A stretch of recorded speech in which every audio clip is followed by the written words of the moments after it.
In my work as a researcher and a teacher and an educator, I've been lucky enough to watch several organizations as they embrace 2.0 tools and approaches, put them to work for their own purposes, and go through some kind of transformation as a result. So for example, I got to go do some research inside the US intelligence community as it was grappling with how to do analysis work differently after 9/11 showed that our current approaches just flat weren't working, that the community as a whole was literally not doing a good enough job of connecting the dots among all the available pieces of intelligence and not effectively sharing the knowledge that existed inside the community. So I got to go watch how they were trying to understand and deploy and embrace the 2.0 toolkit for their purposes as well. I found that a really eye-opening experience, and I've been lucky enough to watch this play out in circumstance after circumstance, organization after organization. And what I try to do in my own work is, first of all, understand it, and second of all, communicate it to the managers of the world. Not the IT managers necessarily, not the CIOs, but the people who are responsible for designing and running and trying to improve companies.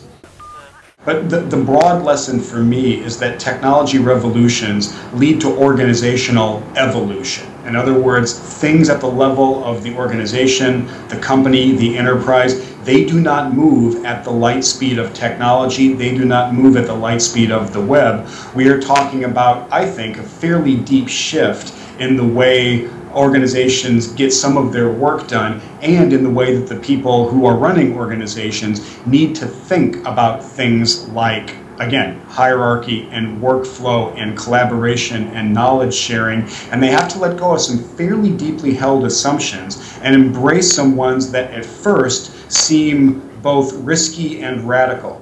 We need to give them all the evidence we can and all the ammunition that we can so that they are willing to embark on this journey, bring their colleagues along with them, and give them the tools to succeed. But this is not going to be an overnight process. And Bill, like you, I'm often a bit frustrated by the fact that the pace of change and acceptance is not quicker, but organizations are rarely radical places. The people who run them are rarely deeply radical by nature, and we are asking them to make some fundamental shifts. I think patience is incumbent on us.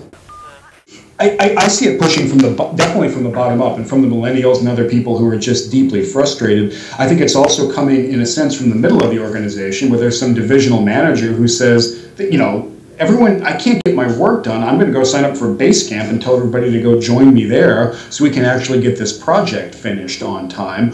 Or I'm going to go sign up with, fill in the blank here of a cloud vendor to get that done. What I think even more recently, it's also coming in from the very top of the organization because of one particular technology. I can't tell you how many top executives I have seen or worked with who show up with an iPad and say to their technology departments, I don't care. You have to make this thing work with all of our corporate resources because this is my preferred device for all digital interactions. Well, and honestly, they're saying to their own CIOs, I don't care about the policies that you and I agreed on. You got to make this work with my iPad. Yeah, the deepest thing that managers need to be comfortable with for these purposes is this idea of giving up control. And if you say what you mean when you talk about empowerment and giving people the tools they need to do their job, then you need to react to this 2.0 surge that is overtaking the world, because suddenly we have a novel and an unprecedented and powerful set of technologies for doing exactly that, for deeply empowering people, for treating them like they're the most important parts of the company, as opposed to cogs in some machine that just executes business processes. And we have this amazing toolkit now to do what Nelson Mandela describes as the work of a leader, which is to find everyone's spark of genius in the organization. We have never had better tools to let people manifest what their particular spark of genius is, and it's time to get out of the way, give up these notions about how rigid control and brilliant process design are always the right answer, and get out of the way, deploy some tools that let people come together, interact, collaborate, share, harvest the good things that emerge, and lead from behind and lead by example. What is on the mind of the, let's say, the stereotypical busy, pragmatic manager of an organization are two things that I heard you talk about. Number one, how can I be sure that the risks are not going to rise up and hurt me here, that I'm not opening up all kinds of bad things? And second of all, can you make the benefits more concrete to me? Can you talk about the good things that are likely to happen if we do give up this idea of control, as you keep advocating, embrace the new tools and approaches, give me some more confidence that good things are going to happen. So the first aspect there is about the drawbacks, the risks, the negative consequences that will come up. And after looking around at this area for 5 years and talking to a lot of people, my collection of horror stories around Enterprise 2.0 is just about empty. In other words, the collection of stories about the either inadvertent or deliberate misuse of these communities and these technologies, that I just don't have very many examples to share. And I think that's for two main reasons. The first one is that while anonymity lets people do all kinds of just horrible things on the internet, just bring out their worst selves, on Enterprise 2.0 environments, identity is the default rule, not anonymity. So your contributions can be traced back to you. That tends to encourage good behavior by people instead of bad behavior. So what's the business value of a lot of this strange new kind of interaction? Historically, in companies, we have had very weak means to both maintain our network of weak ties and find new ties. We've just had bad tools for that, and in particular, the technologies we have been just almost non-existent, very, very weak. In the 2.0 era, that toolkit has gone from virtually non-existent to industrial strength in the blink of an eye. I see three driving forces that might increase the pace of deployment and adoption of 2.0 tools and approaches. The first one is the fact that the technology just keeps getting better. And we've got brilliant technologists these days who are understanding how to roll out these, somewhere between seductive and addictive technologies. This is incredibly powerful stuff. The technology, both at the level of Moore's Law, continues to improve at amazing rates, but even at the level of understanding and responding to human needs, we're just getting better with our technologies. So that's the first force.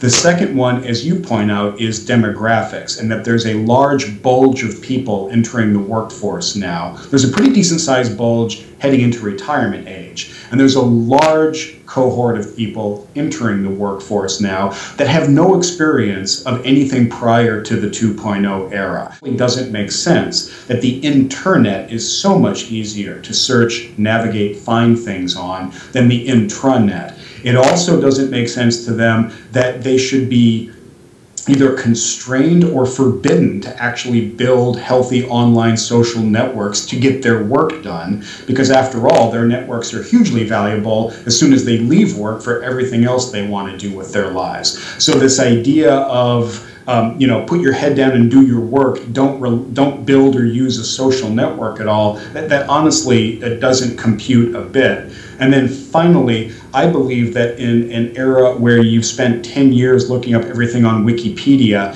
the idea of quality coming through hierarchy and formal workflow, that idea is a harder sell. Now, I want to be very clear. I believe there are still circumstances where that kind of formality and hierarchy is essential, not just a good idea, but essential. So the millennials entering the workforce might need to have some of their prior beliefs modified a bit. But what they're clearly correct about is that we don't need all of this complicated workflow and hierarchy and overhead to get everything done. And in particular, for the more creative, kind of spontaneous, unstructured work of the organization, the 2.0 approach brings some real advantages to the table. And the final force of the three that I think is really important here is just good old-fashioned competition. If you are a monopolist in your industry, if you have that amazing cushion, you can ignore what's going on. You can ignore what the millennials want. You can ignore the march of technology.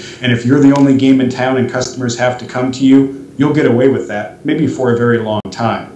We live in a world of decreasing monopolies these days, and as the pace of competition goes up, a good capitalist believes that the pace of innovation also goes up, and the pace of things getting better for customers goes up as well. So when I think of the three horsemen of demographics, technology, and competition, I get optimistic that the pace of change is going to pick up here. And I think there's a bad way to do it and a good way to do it. And the bad way to convince both your peers and the people who are levels above you in the organization is to do one more of those sharp pencil ROI technology business cases. Because every time I look at those, they tend to have an ROI of 312%. They have a bunch of assumptions that are never revisited or justified. And the business world as a whole is kind of tired of those things. So what I don't encourage people to do is write one more elaborate business case with a very precise 3-digit ROI number at the end of it. What do we do instead? Actually, these days, you can bring a lot of people in via the web. You can bring them in via YouTube videos. You can bring in snippets of speeches and screenshots to try to get the point across. There's a decent volume of both case studies and books and articles and reports, certainly not just from me and from MIT, but from around the business world these days. And if you take a look at those, you'll pretty quickly get the impression that a consensus is forming, and forming pretty broadly and deeply, that call it 2.0, call it social business, call it social media, that this is not a blip in the use of technology by business. This is actually a trend, a long wave. We're probably at the early stages. And again, the companies who don't take advantage of this are increasingly going to have to explain why not.